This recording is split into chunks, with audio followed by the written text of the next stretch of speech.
You mentioned all these departments and all these titles which are included in the business side of things. So for a normal, for normal is a bad thing to use, but for company which is mainstream, once again taking the examples of KPMG, Ernst and Young, EY.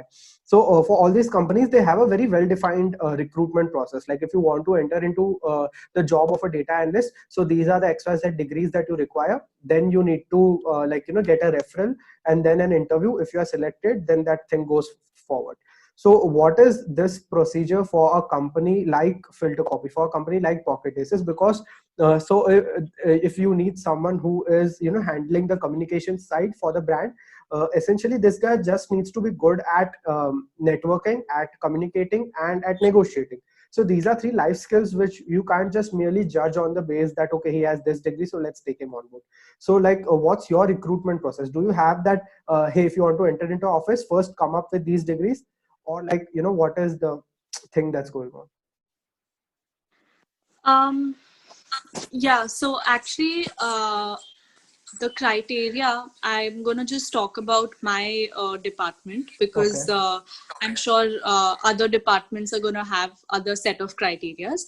But for business development, for brand solutions, there are 2-3 things which are very important and which we make sure that the candidate has. One is, as you mentioned, good communication skills. One is, good knowledge about the brands in the market, and good networking.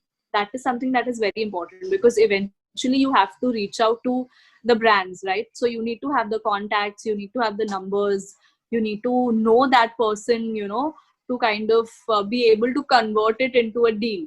Yeah. So networking is very important, communication skills is very important, and ethics are very, very important. Like we, for Pocket Aces, it's a company, we make sure that, the person has to be like ethical and has to have some values. Like, so we, our recruiting process basically has a culture round, has a proper formal round with all the job role questions and stuff like that, and then we have a round with the founders. So the culture round is something which is very important, because we there we try to understand how self-aware that person is, how that person would be able to kind of gel with other teammates, and how good he is at teamwork, and stuff like that.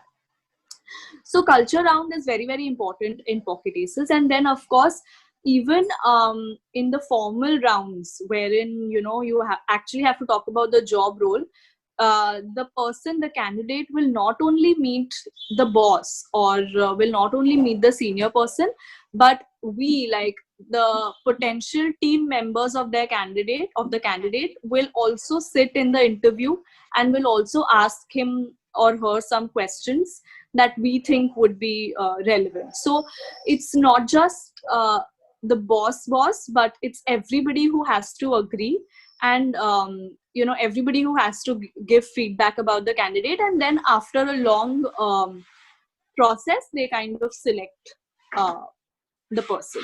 Yeah.